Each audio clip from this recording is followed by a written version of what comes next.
on this episode. We're here at Nurburgring 24 hours. It's its own animal. There's only one of these. Kind of going into it with a very much an open mind. I think it's trickier to think of reasons Scott would not be a fit. Hold my beer. Switching the manual. I was scheduled to run this race. You have to pace yourself. But the clock keeps running. Something that is going to happen that you're probably not expecting. And how do you solve that problem? This is Launch Control. I've only been involved for one 12-hour race in my life in Sebring. That's my road racing experience. But rally is very similar because you can't push too hard and not get the car to the service area. So there's calculations going on in their heads on when to go quickly and when not to go quickly. And you really need a professional to tell you what the pace is going to be in 11 hours from now. What pace do you need to be at tomorrow? That's crazy. There is a race that happens just once a year on a track unlike any other. The 24 Hours of Nurburgring is arguably the most demanding endurance race on the planet. Whenever you can viscerally feel something that has so much history, like this track or like a really old car, is a powerful experience. This year, Subaru Motorsports USA has made the trip to witness firsthand Subaru Tecnica International's latest attempt. We're here at Nurburgring 24 hours. It's the calm before the storm. Nothing under? No. Yeah, baby. I told you. You know, is that one of those what happens at Nurburgring stays at Nurburgring? It's a rare opportunity to see the inner workings of the team up close, and it's especially unique to have a rallycross champion and F1 driver sharing the experience. It's cool. Yeah, everybody has a lot of access. So they just let everybody out here. They get to come in the cars, see the drivers and the vehicles. It's a good energy here. There's a lot of passionate fans. STI has competed here for well over a decade, and the challenge is an immense source of pride. As the grid forms for the 3 p.m. start, the atmosphere shifts. With over 140 entries, the cars start in waves. First one group, then the second, and finally the third wave, led by the WRS, begins its charge. To understand everything that goes into such a race, you need to take a step back. Scott arrived the day before to learn about the car and the team. Hi, I'm Scott. Hi, Scott. Hi. Thank you. Hi. We're bringing Scott to the Nürburgring to see STI's endurance effort because he's sort of the journeyman of motorsports. He's done every imaginable motorsport under the sun. Doesn't that look sexy? Rallycross car is kind of like half tank, half race car. This is all race car, baby. 昨年昨年はレース中中断が多くて24時間しっかり走れなくて霧のための中断だったんですけど、今年は24時間しっかり走り切って上位に走りたいと思ってます。 Hi, I'm Tim, one of the drivers. Tim. Oh, nice to see you. Hi. Awesome. Every one of the 4 drivers that gets in that car tries to extract the pace out of it differently. How do you accommodate all of those guys' driving styles to ultimately get the best out of the vehicle? Just that strong. No problem. A big part of the idea here is be more collaborative, with the STI effort and find a way that we can win together. アメリカのモータースポーツも私も一緒にアメリカのスタッフと働いてたんでいつもチェックしてます。でやっぱりお互い交流し合ってもっといい関係になれたらいいかなとは思ってます。 Oh, the brakes are interesting. I think it's also power assisted still. It's power. You got power brake. It's a mixture between a race car and Yeah, the brake feels like a really stiff road car. This racing here is really unique. It's something that I don't have any experience at all, actually. How do you race a car for 24 hours and win that race? It's just more in depth than trying to make the car go fast. pull it out, and then you can stick it in. And if the pneumatic thing is failing, you can give manual. Yes, you can just resume driving. This is the coolest thing. You're jamming along. Oh, stops working. Hold my beer. No problem. No problem. Switching the manual. Scott's aspirations lie beyond just observation. Eventually, the hope is he will test in that car and then possibly drive that car. That's a really good one too. Yep, the braking while you're turning. Yep, I'm looking forward to experiencing all of it, from the start of the race to what it's like in the middle of the night when we're changing a braking system, to what's the vibe like, what's the energy like of the fans during the night, and then I'm excited to see what everybody looks like in the morning. Man, thanks so much for taking the time. That's really cool. This is a really unique place. The track is so long, roughly 9 minutes. It's its own animal. There's only one of these. The difference between being able to make it 8 laps and 9 laps is a big difference over 24 hours. I think that's, for me, the part that's really interesting, is the things that are important and the things you prioritize to win a 24-hour race are different than just trying to make the car go fast around the track for 1 lap. That's our setup right here. With Scott and the crew looking on, the team starts their first lap of the 15-mile circuit. This team expects to outperform their category, as it has in years past, and intends to do again this weekend. How the next 24 hours will go is anyone's guess. Game on. Game on. Just a few laps into the 24 hours of Nurburgring, and Scott is taking every opportunity to learn the ins and outs of this form of racing. That's an outrageous view. Having Scott travel all this way to observe the STI team may seem random, but it isn't. There is a history here that few people know. Before my accident and before I broke my back, I was scheduled to run this race with Subaru. Scott first met the STI team back in 2019, soon after joining Subaru Motorsports USA. His experience was put to use fine-tuning the special edition S209 road car. I had an amazing introduction to the whole STI team this morning when I showed up about 5 minutes late. One of the guys says in Japanese to the other guy something, and then that got translated to, "Hey buddy, your zipper's down." And it's like, yeah, all right, welcome to the team. 209でアメリカのスコットさんと日本の山内秀樹チェックが乗ってテストしてっていうことをやってもらったことが、ブレーキもすごいスムーズで、なんかすごい速かったのを覚えてます。はい。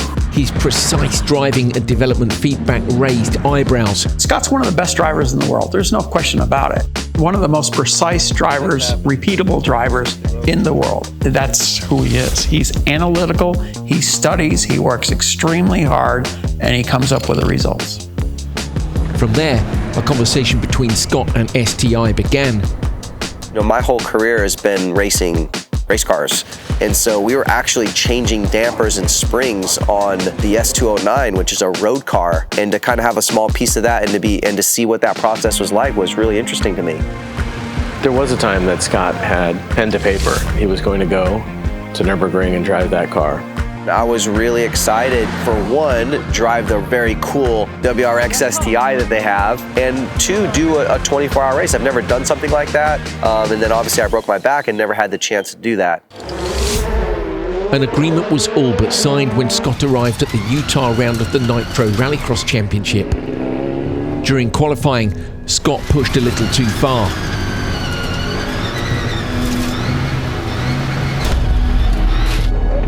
The flat landing sent a punishing impact through his back.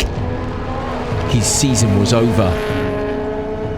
At first I was like, this is fast. And then I was in the air and I remember thinking like, ooh, this is maybe a little bit too far. And when I hit the ground, I knew immediately that I broke my back. And the adrenaline started coming off and the pain started coming in. Oh my gosh, like a pure panic, like the most scared I've ever been in my life because I literally couldn't breathe. I've never been that scared in my life. It was pretty crazy. Scott would spend months recuperating and rebuilding his body.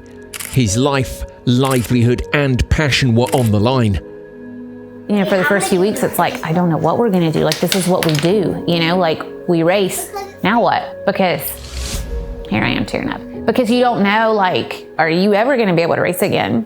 Like, this is all he's done since he's 12. Now, years later, Scott is determined to rekindle the Nurburgring conversation. It's taken us now years to get back to this point where we're sort of re-engaging and exploring. Now I think this is just part of a reboot of that motivation, being able to come out here and witness it and experience it firsthand. Yeah, it was a no-brainer. It was an easy yes for me.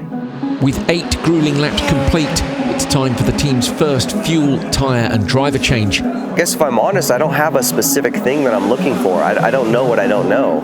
Coming and seeing the event from this side of it, I'm kind of going into it with a very much an open mind to just learn and observe as much as I can. Out comes Tim Schrick and in goes Kota Sasaki. Certainly the cool thing about a 24-hour race is something that is going to happen that you're probably not expecting. And how do you solve that problem? Just then, an unexpected problem arises. What? It's a blackout. Never a dull moment. No one has ever seen this before. I think we got the driver change done before the blackout, but the clock keeps running. But I think that's the whole beauty of a 24-hour race. Like, you're always gonna have a problem or a challenge that you have to overcome as a team. This is a unique one. I like it. The power outage is track-wide, disrupting communications and interfering with safety protocols. The organisers are forced to halt the race. Finally, over an hour later, power is restored. The cars return to the grid to resume the race.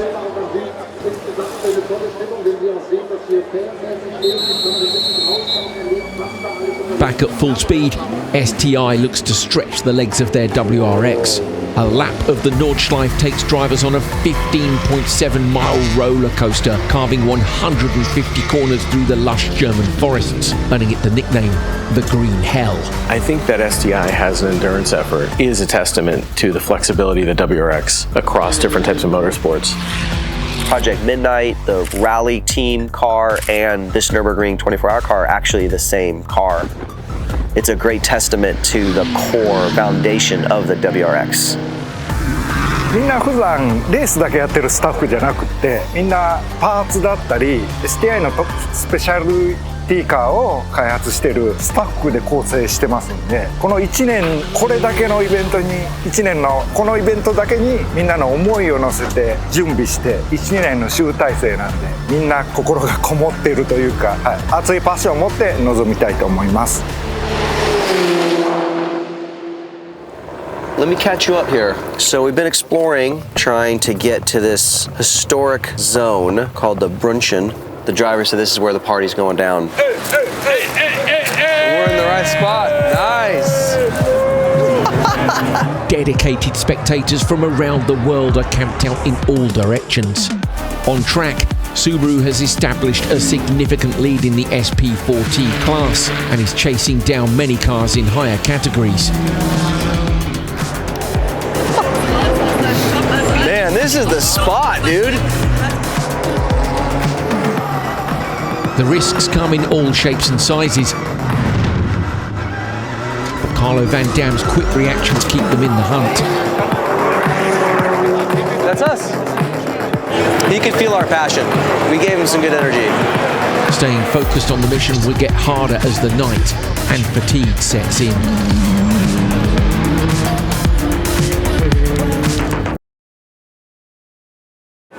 The rhythm of night racing sets in at the Nurburgring 24 hours. Oh my gosh. There's still 16 hours left. No, 17.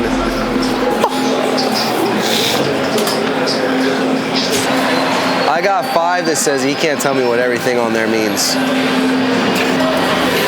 It's a lot of info.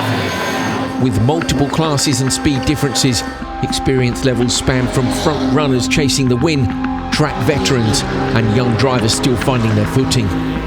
I think the quality of drivers you meet on the track is going down. You see people doing weird stuff and coming full speed on and almost crash, and it's like completely nonsense. My remembering 10 years ago, there was less situations like this, so people going more crazy or more stupid, I don't know. Racing in general has its dangers, but passing backmarkers is especially risky. Throw in darkness and the danger doubles. And this time, it bites.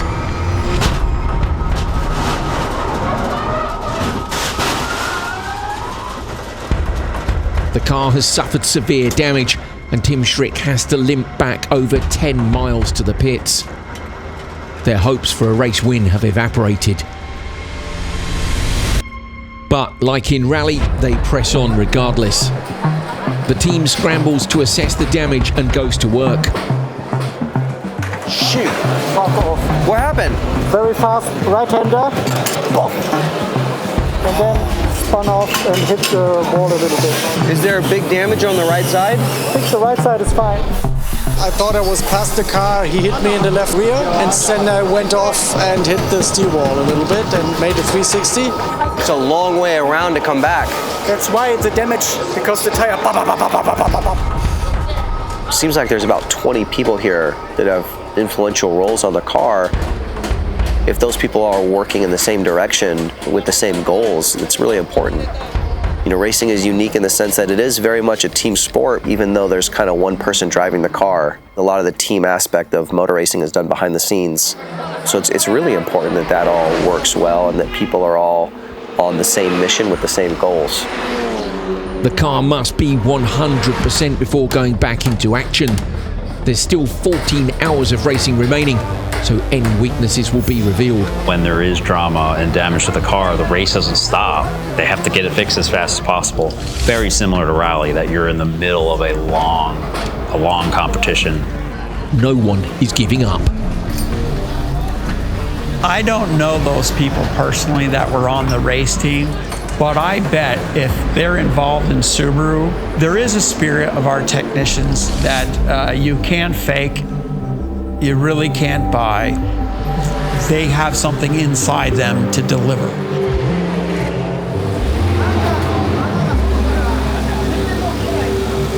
The sun prepares to rise, and it would appear the WRX may rise with it. It's no small accomplishment, and the other teams in the shared pit space recognise it.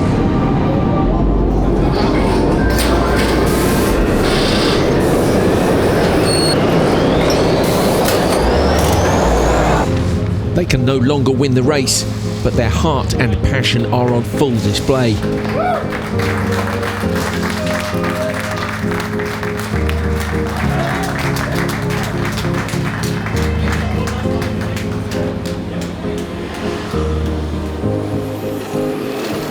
STI came here to finish a 24-hour race, and their team mechanics have just given them that chance.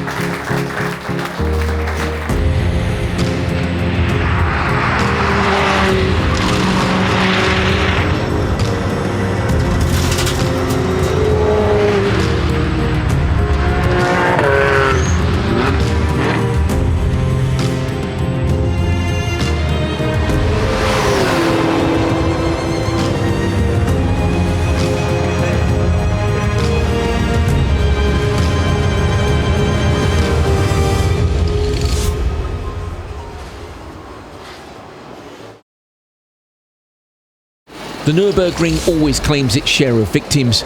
While some teams are forced to retire, the STI team fights on. These guys, they did a mega job to fix the car again. They're the real heroes of our team. We keep fighting and we show our spirit to the fans all over the world, you know. The spirit of long distance is, of course, to see the finish line. The great guys from STI gave it a full repair, front and rear and everything. And it took like 5.5 hours. And now the car is in perfect shape, and now we catch the finish line, of course. The team can focus on bringing their race car to the finish. Sunrise to checkered flag is still 9 hours of racing, and this team completes the task masterfully. I can't emphasize enough how hard this is to be 24 hours on the job. I slept. I went back to the hotel room. I tapped out. Into the afternoon and the final hours, the minutes tick down. They don't win the race, they don't win their class. But for anyone who watched closely, they won the battle that most wouldn't have been willing to fight.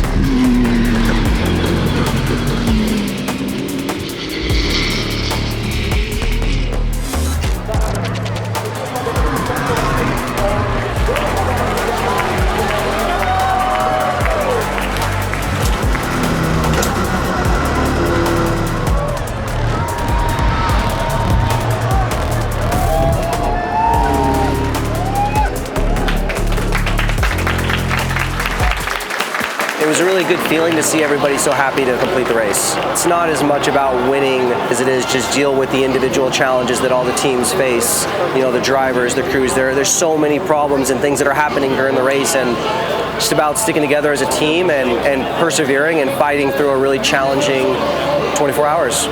Congratulations. Yeah, thank you so much. Thank you for the invitation and for allowing us to see it. Yeah, arigatou gozaimasu. The experience leaves Scott wanting more. When I was first scheduled to do this, if I didn't think I could perform, I wouldn't have asked. It's amazing everybody still has so much energy. With the ability to train on the simulator, I felt and still feel very confident that I could be ready to do that. Hey, congratulations, man. Next time you join this team. I tried. I asked. I think it's trickier to think of reasons Scott would not be a fit for the Nurburgring effort. He's a consummate circuit driver. He's extremely dedicated. He's incredibly precise, and he'll put in the work necessary to get the win. That'd be an honor. Each other. Yeah, I'm still very motivated to do it. Now I think my motivation's more from a sense of curiosity of like, I want to learn what your culture is. I want to see how you guys make decisions on race cars, how you guys engineer things. And then the side piece of that, I guess, is I'd also like to be able to drive a car. Scott is an amazing talent, and if he ever does get to Nurburgring to do that race, I think they will be very pleasantly surprised by the talent that guy brings. Next time on Launch Control. We are here in Southern Ohio, Forest Rally. It's a big bummer. They would be our closest competition. Possibly could get another podium. The biggest Subaru festival in the world. Any day I'm riding the Huckster's a good day for sure. Oh my goodness. People want to see good racing. They want to see people having fun. Kind of having to be careful, sliding around too much.